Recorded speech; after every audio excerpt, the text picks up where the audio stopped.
자, 이제 KBS 한국어 능력 시험 우리 최신 기출문제 강의 이제 3강으로 들어가겠습니다. 자, 지난 1, 2강 때 강조했던 것처럼 정확하지 않으면 국어가 아닙니다. 정확한 지식과 함께 그리고 객관적인 이해가 가능하도록 차근차근 그리고 고난도 문제 빅3, 빅5에 맞춰서 강의를 계속 이어가도록 하겠습니다. 자, 지난 시간에 이어지는 내용이 바로 어휘와 어법 부분, 우리에게는 가장 아킬레스건이며 가장 어려운 부분이 있기 때문에 이 문제들을 제가 100% 다 풀어드리긴 할 건데요. 우선 지금 이 강의는 7개의 대영역 중에 빅3와 빅5를 우선 취사 선택해서 강의를 하는 중이고요. 이 문제 100번까지 국어 문학까지 다 끝난 다음에 다시 돌아와서 앞부분 문제, 그래서 16번부터 45번까지 중에 우리 고난도를 제외한 나머지 문제까지 모두 제일 뒤에 풀어드리도록 하겠습니다. 자, 이제 남아있는 문제 3문제가 남아있어요. 어휘, 어법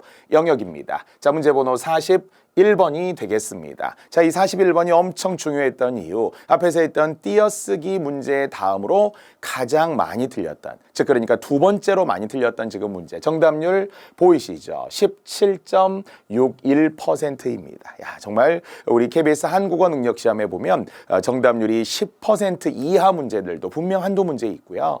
20%대, 30%대 문제가 있는데 이유가 무엇인지에 대해서 제가 항상 객관적이고 논리적으로 분석을 해봅니다. 그 이유 중에 가장 큰 것은 지나치게 어려운 거예요. 지나치게 어렵다라고 하는 것은 이게 그냥 단순한 지식이 아니라 복합적인 지식이 다 아울러져 있어야 되는, 늘 얘기하지만 국어 종합적인 지식들을 검증하는 데 비해 문제와 해설은 좀 부족하고 부실한 느낌이 있잖아요. 문제는 정말 복합적으로 나왔는데 해설은 서너 줄밖에 안 나오니까. 그렇다 보니까 제가 이 강의를 통해서 할 수 있는 한 최대한으로 설명은 해드리지만 여러분도 일단 강의들을 먼저 킵해둔 다음에 정해두고 그리고 확인만 해둔 다음에 다시 공부할 때 좀 더 심화 있게 공부하시기를 바랍니다. 자, 우선 이제 문제 의도는 높임 표현에 관한 이야기였어요. 국어는 높임 표현이 발달되어 있어요. 그래서 외국인들이 싫어합니다. 여기서 말하는 높임 표현이라고 하는 것은 높임 법을 말하는 것이라서, 그래서 이제 우리가 어법 영역에 들어있기는 하지만 54회 이후부터는 문제의 구성이 달라지면서 이게 다 국어 문화 영역으로 들어갔어요. 이건 어문 규정도 아니에요. 뭐 그렇다고 단순한 어법에 맞지 않는 것, 이런 유형도 아닌 거라서 세부적인 국어의 지식이 들어가야 되는 거거든요. 자, 그래도 한번 최선을 다해 제가 설명을 해드려 볼게요. 자, 높임 표현이라면 본디 세 가지가 있어요. 이것을 큰 타이틀로 보게 되면 주체 높임이라고 말하고요, 상대 높임이라고 말하고, 물론 상대 높임은 상대방이 청자, 듣는 이기 때문에 청자 높임법이라고 수능에서도 활용됩니다. 자, 그리고 객체 높임, 이렇게 세 가지가 있다라는 것을 먼저 숫자로 기억해 주셔야 그 다음에 차근차근 가게 되고요. 물론 짧게만 제가 한번 말해 볼게요. 주체 높임은 100% 깨서 시를 말해요. 즉 아버지께서 뭐뭐 하신다, 어머니께서 뭐뭐 하신다, 선생님께서 뭐뭐 하신다, 이렇게 하는 게 깨서 시, 그러면 주체 높임이에요. 다만 주체 높임을 실현하는 방법도 깨서라고 하는 조사를 통해 높일 수도 있고 시라고 하는 주체 높임 선어말 어미를 통해 실현하기도 해요. 이 세부적인 방법을 여기서 묻고 있어요. 이게 요즘에 수능에서 나오는 문제 방식이거든요. 자, 두 번째는 상대방. 정말 상대방, 여러분도 상대방이잖아요. 그러면 청자를 높이는 방법이 크게는 격식체와 비격식체가 있고, 이것은 서술어의 어미를 통해서 높임의 등급을 달리한다고 해요. 그래서 저는 쇼, 오, 게, 라, 해요, 해, 이렇게 딱 6개의 등급을 맨 마지막 글자 등을 통해서 설명하는데요. 쇼, 오, 게, 라라고 제가 말한 것은 쇼, 하십시오체, 줄여서 합쇼체라고 해서 합쇼, 어서 옵쇼 뭐 이런 거 하잖아요. 이게 사실 제일 높이는 아주 높임의 등급이에요. 오, 그 다음에 하오체, 노부부들끼리 쓰는 말투라고 생각해 주세요. 여보 이것 좀 해줘, 알겠소, 이런 거 있죠. 이런 게 서로를 존중하는 예사 높임입니다. 세 번째는 쇼게라, 하계체라고 해서 보통 사위에게 장모님이 하는 말투 있죠. 김서방 어서 오게, 어서 들게나, 여기 앉게, 우리 뭐뭐 하세, 이렇게 해서 저는 개세네라고 하는데 욕 아니에요. 개세네. 그래서 하계체 또는 뭐뭐 하세, 뭐뭐 하네, 이렇게 쓰는 것을 예사 낮춤이라고 하고요. 이제는 쇼오게라, 바로 헤라체. 보통 우리 같으면 아주 낮춤이죠. 야 이거 해라, 밥 먹어라, 이렇게 하는 것을 상대 높임의 등급으로서 격식체 4가지 쇼오게라가 있고요. 또 현대에 와서는 이렇게 지나치게 격식적인 말투보다는 비격식적인 말투를 쓴다고 해서 해요체와 해체라고 해요. 두루 높임, 우리 두루두루 누군가에게 막 쓰잖아요. 이거 해주세요, 해요, 가요, 보아요, 먹어요, 들어요, 좋아요 한번 눌러주세요, 좋아요. 자, 이런 게 바로 해요체라는 거죠. 그리고 이제는 해체, 두루 낮춤이라고 하는데 그냥 요를 제외하고 우리가 보통 쓸 때 먹어요에서 요를 빼면 먹어 이렇게 하죠. 가요, 집에 가요 그러면은 요를 뺀 채 집에 가 이렇게 하는 걸 해체라고 해요. 정리하면 쇼, 오, 게라, 해요, 해라고 하는 것을 상대 높임, 청자 높임이라고 하고요. 자, 이것은 특히 무엇을 통해서 서술의 어미를 통해서 실현된다라는 방법을 확인하시면 됩니다. 자, 마지막 세 번째가 객체 높임인데요. 객체라고 하는 말 자체가 좀 어려워요. 목적어나 부사어의 대상이라고 해요. 딱 10글자거든요. 목적어나 부사어의 대상. 즉 을을이 우리가 국어의 목적어인데 친구를, 선생님을, 할머니를 이렇게 하면 그게 다 객체입니다. 또는 부사어. 부사어라는 것은 사람에게 붙일 때는 에게 또는 높이면 깨라는 조사를 통해 높이기도 해요. 따라서 친구에게, 선생님께 아니면은 동생에게, 할머니께 이렇게 하는 거 있죠. 이 대상이 바로 객체가 되는데요. 자, 역시 객체를 높이는 방법은 특정 단어를 통해서만 높인다고 해요. 15세기에는 선어말 어미가 좀 복합적이었다면 현대 국어에서는 딱 4개의 단어, 주다, 드리다 한 묶음이에요. 묻다, 여쭈다, 보다, 뵙다, 데리다, 모시다라고 하는 특정 단어를 통해서 객체를 높인다고 해요. 따라서 다시 한번 3가지의 높임의 종류, 주체, 상대, 객체가 있다는 걸 지금 먼저 가볍게 기억해 주시고 또한 높임이 실현되는 방법이 조사를 통해서 실현되기도 해요. 선어말 어미 시를 통해서 아니면은 또한 특정한 어미를 통해서 그리고 특정 어휘를 통해서 높이기도 해요. 자, 이런 구체적인 방법들이 있다라는 정도 하고 이제 문제로 들어가 볼게요.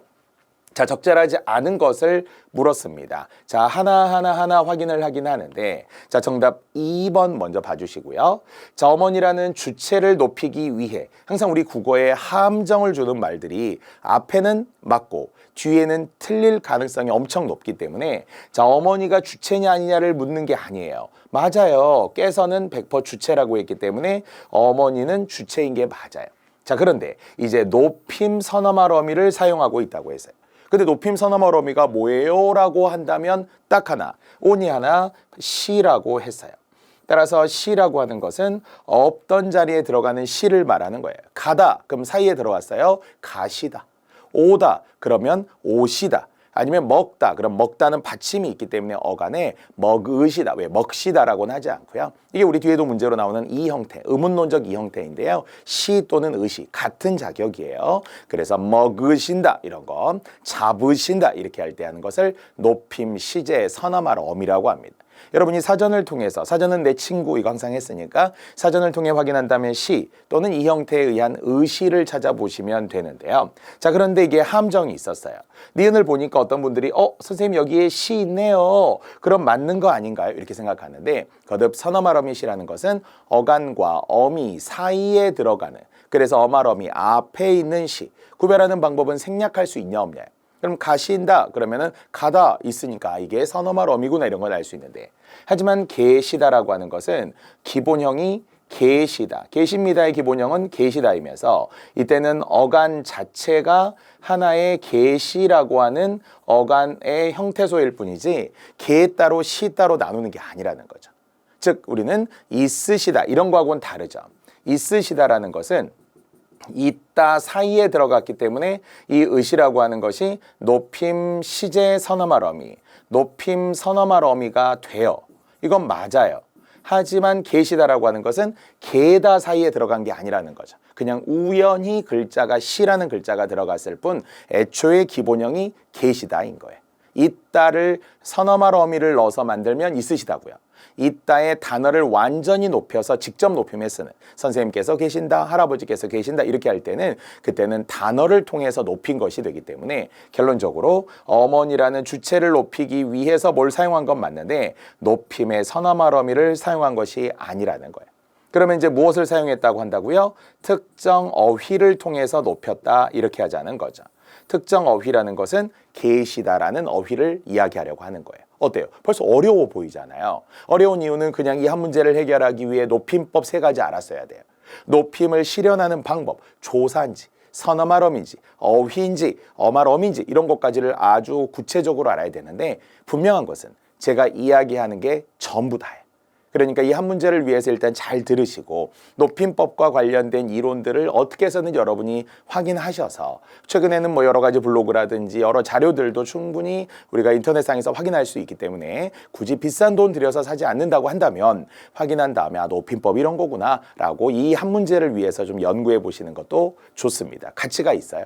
왜냐하면 우리 뒤로 국어 문화 영역으로 들어갔지만 이 높임법 관련 문제들은 시험에 꾸준히 한 문제에 출제되고 있기 때문입니다.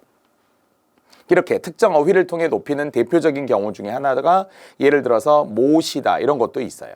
아까 우리 객체 높임에 이야기했던 4개의 단어 주다 드리다, 묻다 여쭈다, 보다 뵙다, 데리다 모시다라고 했는데 친구를 데리고 가는 거하고 이제 선생님을 모시고 가는 거하고 그러면 모시다도 느낌이 어떻죠? 혹시 시가 보이나요? 맞아요. 시가 보이긴 하죠. 하지만 생략이 되는지 보라고 했어요. 모다 사이에 들어갔나요? 모다, 할머니를 모다 이상하잖아요. 할머니를 모시고 할머니를 모셔서 이렇게 바로 시라는 게 또 같이 움직여.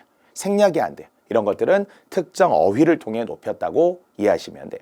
이럴 때는 선어말어미 시가 아니라는 거예요. 계시다와 모시다가 같은 성격이라고 생각하되 다만 계시다는 주체 높임에 즉 깨서 계시는 주체 높임에 쓰이는 어휘고 모시다는 할머니를 모시고처럼 목적어의 대상인 객체를 높이는 어휘이기 때문에 이것도 성질이 좀 달라요. 자, 그러나 정답은 이제 해결이 됐어요. 계시다의 시는 높임의 선어말어미가 아니다라는 거죠. 자, 이제 나머지는 모두 맞습니다. 자, 첫 번째, 아버지에게 친근감을 나타내기 위한 표현. 그러니까 원래는 우리가 아빠 그러면 대상이 높으니까 밥 먹어요 이런 식으로 해요체를 현대사회에서는 많이 써야 되는데 친근하기 때문에 일종의 두루 낮춤, 두루 낮춤의 표현을 써서 이것을 흔히 해체라고 한다는 거죠.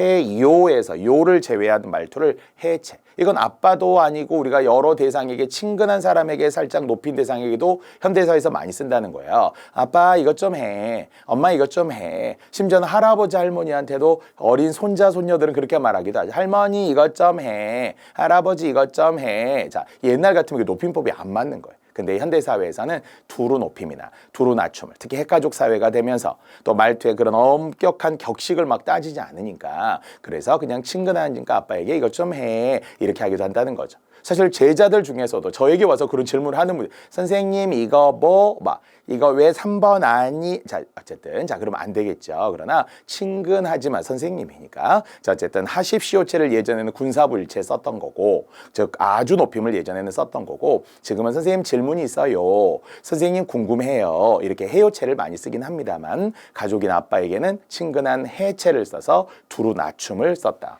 맞습니다. 자, 디귿으로 가서 자, 과장님은 키가 크시다. 사실 우리가 어법으로 가면 키가 크시다라고 하는 게 맞고요. 자, 이유는 키를 높인 것이 아니라 과장님의 키, 즉 신체 일부를 높이는 것. 이것을 흔히 간접 높임이라고 해요. 간접 높임이라고 하는 것은 보통 주체 높임에서 쓰이는 것 중 둘 중에 하나. 사람 자체를 높이는 것을 직접 높임이라고 해요. 당연히 선생님께서 계시는 거예요. 할아버지께서 말씀하시는 거예요. 이런 거는 직접 높임이에요. 하지만 그 사람과 관련된 신체 일부나 아니면 어떤 소유물이나 사물, 대상물 이런 것들을 높일 때를 간접 높임이라고 해요. 시험용으로 간접 높임, 시험용 맞는 예 3개만 제가 한번 해볼게요. 첫 번째, 교장 선생님의 말씀이 있으시겠습니다. 자, 보통 우리가 틀리면은 말씀이 계시겠습니다. 그럼 틀려요. 계시는 건 사람만 쓰거든요. 직접 높임에만 써요. 그런데 우리는 지금 말씀을 높이려고 한 거죠. 따라서 말씀이 있으시겠습니다. 이런 게 가장 시험에 잘 나오는 간접 높임의 사례고요. 자, 두 번째, 역시 소유물과 관련되는 것 중 선생님의 넥타이가 멋지시네요. 이런 거 있죠. 선생님 넥타이가 예쁘시네요. 그러면 어떤 분들은 처음에 쓰면 어떻게 넥타이에다 시를 붙여요? 넥타이를 어떻게 높여요? 이게 간접 높임으로 맞는 예문이 된다는 거예요. 선생님을 높이는데 그 선생님의 소유물을 높이려고 한 거예요. 바로 여기에 해당하는 것처럼 키가 크시네요. 키를 높인 게 아니에요. 키께서 크시다 이런 말이 아니고요. 선생님을 이야기하면서 과장님을 이야기하면서 그 사람의 신체 일부와 관련해서 키가 크시다 이렇게 간접 높임을 적절하게 사용했다는 거예요. 물론 선어말어미 시가 여기에 이제 들어간 거죠. 크다 사이에 들어갔으니까요. 자, 리을이 바로 그런 거네요. 우산이 계시다. 그러면 안 된다는 거죠. 우산이 있으십니까? 이렇게 말하는 것이 역시 그 사람의 소유물이라고 제가 이야기했잖아요. 넥타이가 예쁘시네요나 우산 있으세요? 우산 있으십니까? 이렇게 말하는 것 또한 마찬가지로 역시 그러한 방식이 되는데, 자, 또한 여기서는 그러한 형태 말고도 4번에 여기 이제 오답이 많았다라는 건데요. 자, 부장님을 높이기 위해 이제 상대 높임의 종결 어미를 썼더라라는 거예요. 자, 여기서 이야기하는 상대 높임의 종결 어미는 무엇을 이야기하나요? 여기에 있으십니까? 요걸 썼다라는 거죠. 비읍니까를 지금 이야기하는 거예요. 비읍니까라고 하는 것은 역시 하십시오체에서 쓰이는 아주 높임의 말투의 의문형이라는 거죠.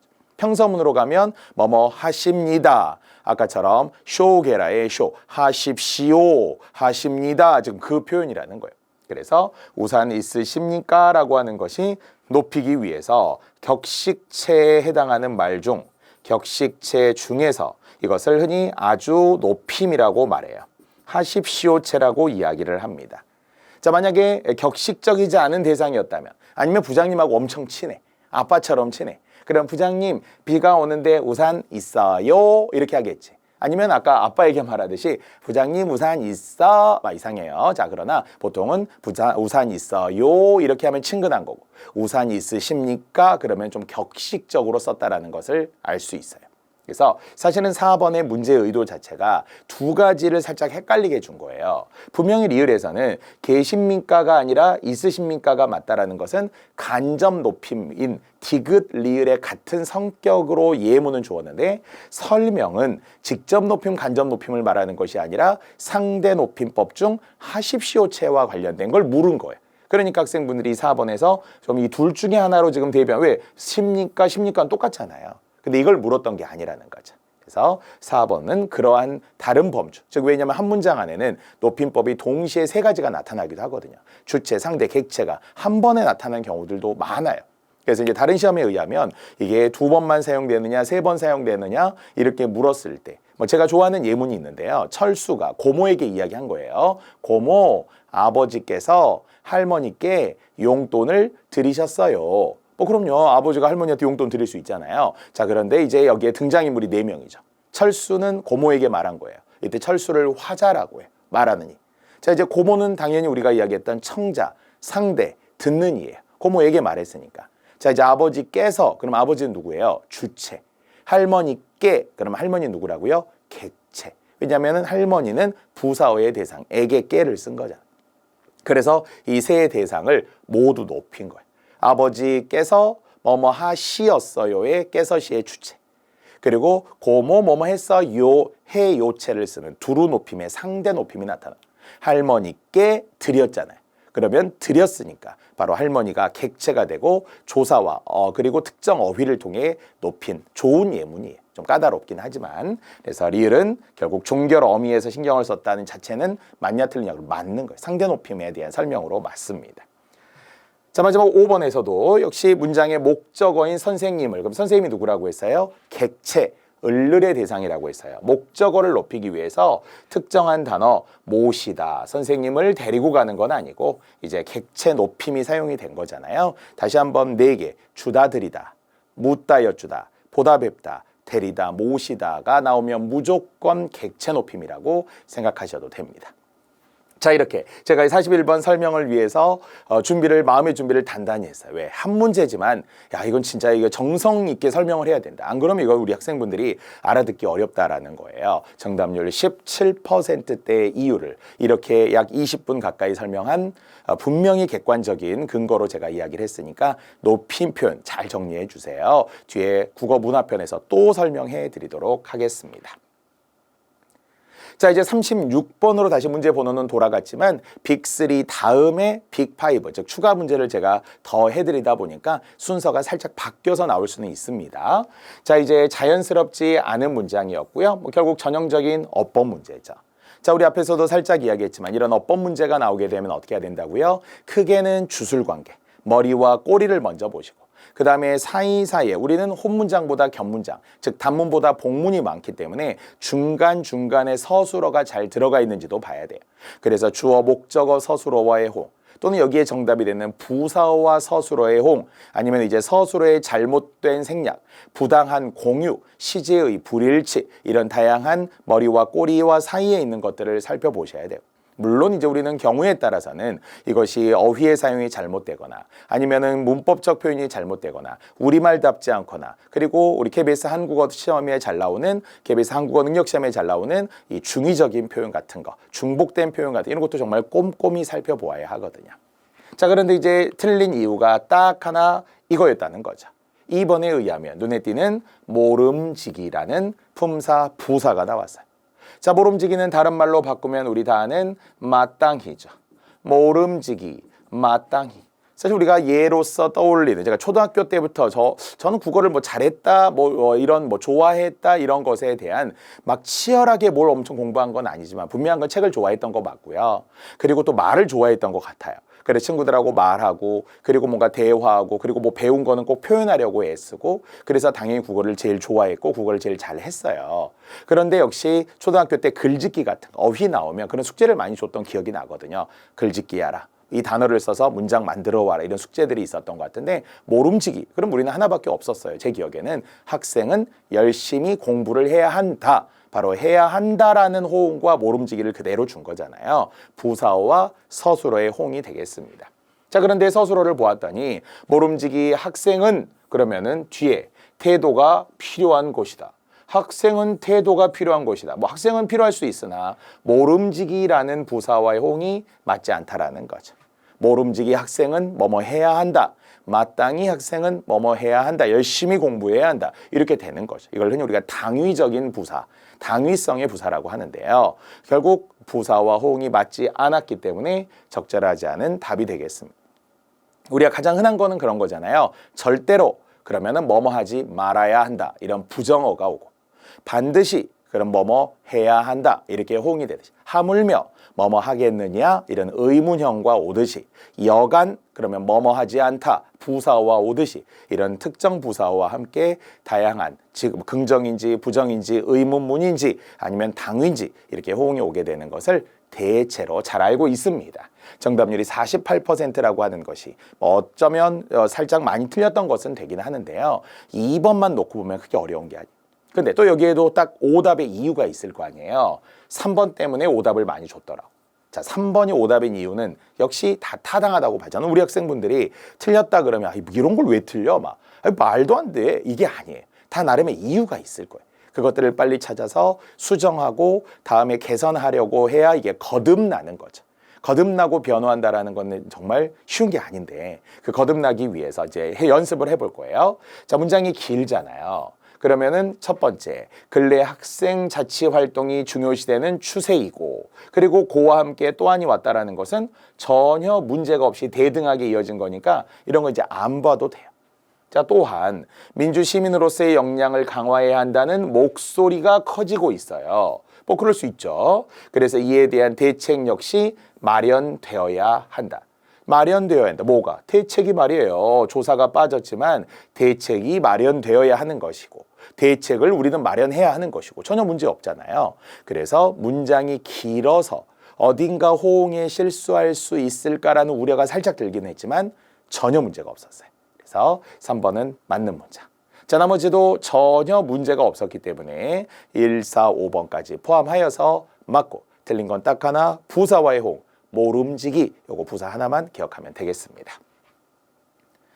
자, 이제 우리 어휘호흡법의 마지막 45번으로 왔는데요. 자, 역시 KBS 한국어 능력시험을 준비하시는 분들이라면 이미 어문 규정 중에서 크게 4대 어문 규정 했으니까요. 한글 맞춤법, 그리고 표준어 규정, 그리고 외래어 표기법, 바로 여기에 해당하는 로마자 표기법에 대한 이해가 반드시 있어야 되잖아요. 기초 없이 그냥 문제만 푼다고 우리가 되는 게 아니니까요. 자, 그래서 이 45번을 설명하기 위해서는 여러분의 기초 지식이 어느 전제 조건이 되어 있는지를 제가 확인하고 검증하고 싶어요. 원래 로마자는 전체 7항으로 되어 있고요. 또 우리 1항, 첫 번째 1항에 나와 있는 국어의 로마자 표기법은 국어의 표준 발음법에 따라 적는 것을 원칙으로 한다. 그래서 이제 소리대로 쓰게 되는 거죠. 종로라고 발음하니까 NO로 쓰고, 신라, 리을은 LL로 적으니까 신라의 LL 이렇게 필요한 표기들이 되는 거. 독립문이라고 해야 되고, 표준 발음을 잘해야 되는 항려울이라고 발음을 해야만 니은 첨가와 비음어와 함께 로마자를 병기하게 되는 거죠. 특히 로마자 표기는 지하철역이 100% 맞다고 했고요. 거리에 나가는 도로 표지판에 다 써 있어요. 그래서 평소에 연습할 수 있습니다. 하지만 이제 우리 시험에 나오는 로마자 표기법 중 붙임표와 관련된 이야기가 나왔어요. 이건 되게 중요한 거거든요. 자, 붙임표와 관련되는 것은 숫자로만 제가 한번 할게요. 다 설명하기는 어려워서 이 세 가지 경우가 있어요. 원래는 이제 로마자 표기법은 붙임표를 제외한 특수보호를 쓸 수 없어요. 예전에는 반달표 같은 거 아니면 어포스트로피, 어깨점이라고 하는데 이런 걸 예전에 썼어요. 그러나 86, 88 아시안 올림픽 게임, 아시안 게임 올림픽을 앞두고 이제 로마자 표기법을 개정하면서 규정으로 만들어 놓으면서 결과적으로 그런 특수보호는 안 쓰는데 이 붙임표를 쓰는 경우가 딱 세 가지가 있어요. 그중에 첫 번째, 행정구역에는 반드시 들어가야 합니다. 이때 행정구역이라고 하는 것은 시, 도, 군, 구, 읍, 면, 리 그리고 길 이름에 해당하는 길 또는 로, 대로 이런 거 있죠. 여기에는 붙임표가 다시 한번 밖에 나가보면은 거리에 그리고 표지판에 그렇게 다 써 있어요. 자, 다만 이제 시, 군, 읍은 경우에 따라 생략할 수 있다는 조건이 있긴 해요. 뭐 제주시인데 제주, 뭐 한평군인데 한평 이런 식으로 아예 뒤에를 뺄 수 있다는 거지만 일단 이게 첫 번째 꼭 들어가야 한다라는 조건이고요. 자, 두 번째 인명과 관련된 게 나와요. 사람 이름, 우리나라에서 제일 유명한 사람 이름, 어떤 규칙을 정할 때 제일 유명한 사람 이름 홍길동이 있어요. 자, 은행에 가도 예전에는 홍길동 이렇게 막 다 써 있었는데, 자, 그래서 사람 이름과 관련된 붙임표는 두 번째 글자와 세 번째 글자, 바로 길, 동 사이에 붙임표를 쓰는 것을 허용한다. 원칙이 아니에요. 그냥 홍 띄고 길동 이렇게 써도 되는데 외국인들에게 우리의 이름을 보여줘야 되기 때문에 아, 이름이 이게 세 글자구나, 음절이 세 개구나, 홍, 길, 동이구나 이런 걸 알려주기 위해서 친절하게 허용을 해준 거예요. 홍과 길, 동 사이에 하나.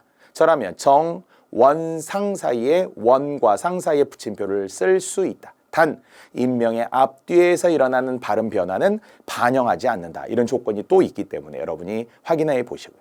자, 이제 마지막 세 번째 이거예요. 바로 발음상 혼동의 우려가 있을 때는 붙임표를 쓸 수 있다라는 허용 조항을 말한 거예요. 허용 조항. 그러니까 붙임표를 쓴다는 게 아닙니다. 그럼 발음상 혼동의 우려가 있다는 게 무슨 말이냐면 모음을 어디서 끊어야 될지 몰라요. 우리는 관습적으로 어떻게 영어에서 모음을 끊는지에 대해서는 대충 이해를 해요. 근데 외국인들을 위한 게 로마자 표기법이기 때문에 잘 이해하지 못하는 분들을 위해서 붙임표를 써서 음절을 단위를 나눠주는 거죠. 우리하고는 이제 계산법이 다르다 보니까. 자, 예를 들어 가장 흔하게 나온 게 세운이에요.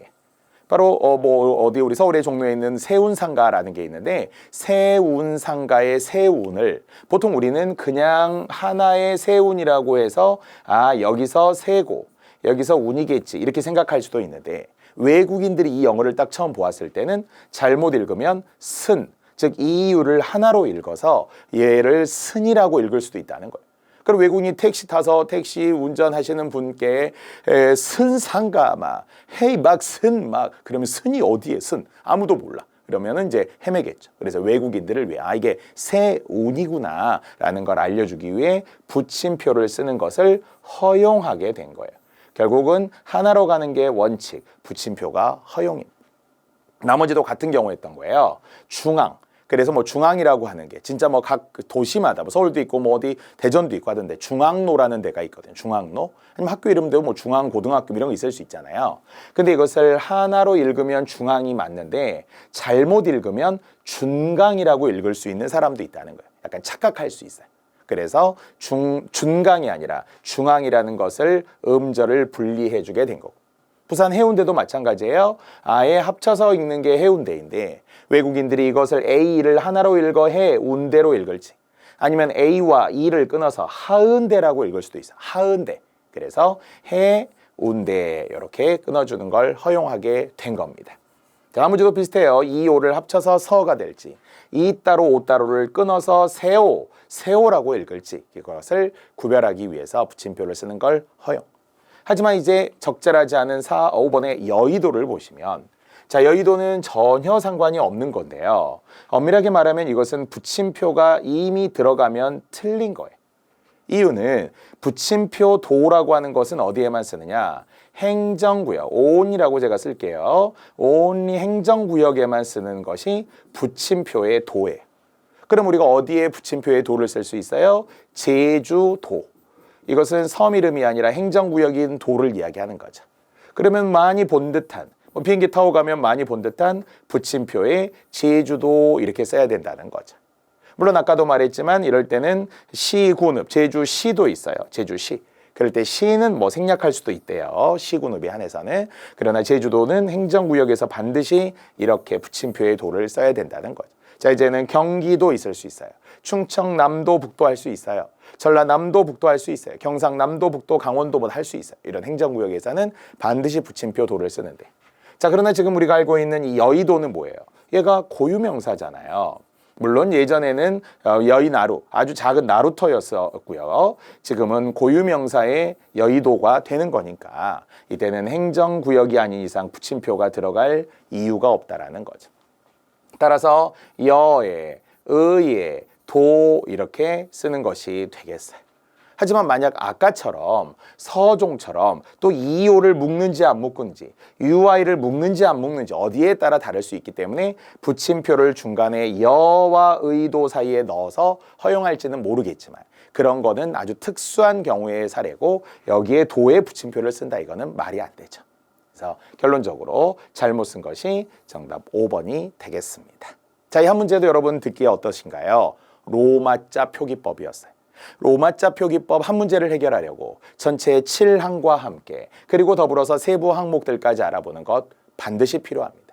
국립국어원의 자료집에 당연히 있다고 했고요. 로마자 표기법에 등재된 사례만 101개, 약 100개 정도 되는데요. 그 100개 정도 안에서 99% 시험에 나옵니다. 새로운 게 나오기도 하겠지만 그 원칙을 꼭 정하면 이 한 문제, 이게 고난도기 때문에 누구나 그냥 찍어서 맞고 그냥 보편적으로 맞고 그냥 간단한 지식으로 맞고 이런 게 아니라 이건 공부해야 맞는 거거든요. 여러분에게 기회가 꼭 갔으면 좋겠습니다. 정답률 42.35%였습니다. 자, 이렇게 해서 우리는 45번까지 포함하여서 어휘어법을 마무리했습니다.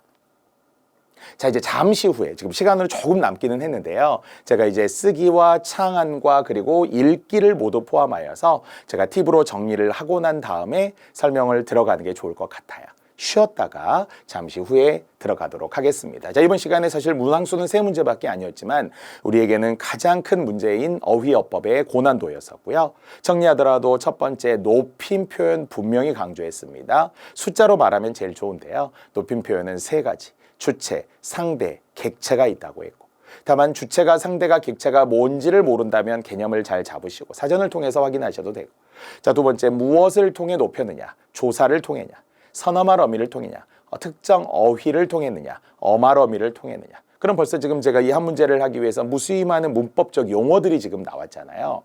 이게 절대 단기간에 할 수 있는 것은 아니지만 그냥 들어보는 것만으로도 그래서 다음에 또 문제가 나오니까 이게 한 번 나오고 끝나는 게 아니라서 또 나왔을 때 또 책에 나와서 보았을 때 여러분이 정리를 해두었더니 아, 그때 선생님이 이 말이었구나 하고 다음에 더 확실히 알게 돼요. 그래서 항상 자신감 가지시고 용기 가지시고 2번, 3번 꼭 봐주시기 바랍니다. 아울러서 우리는 어법 문제까지 모름지기 해야 한다라는 부사어와 서술의 호응도 살펴보았고 방금 했던 로마자 표기법은 항목에 대한 지식이 필요하고 물론 이제 우리가 다음번에는 또 외래어 표기법이 또 있잖아요. 외래어 표기법도 물론 이론이 전체적인 항목의 15항이라는 이론이 있기는 하지만 그와 관련된 암기해야 될 정확한 옳고 그름의 외래어 표기가 있어서 많이 외워 가셔야 합니다. 자, 잠시 후에 이제 진짜 본격적으로 우리가 쓰기부터 시작하는 넓은 의미의 비문학의 넓은 의미의 다 읽기와 관련되니까 팁과 함께 설명해 드리도록 하겠습니다. 쉬었다 할게요.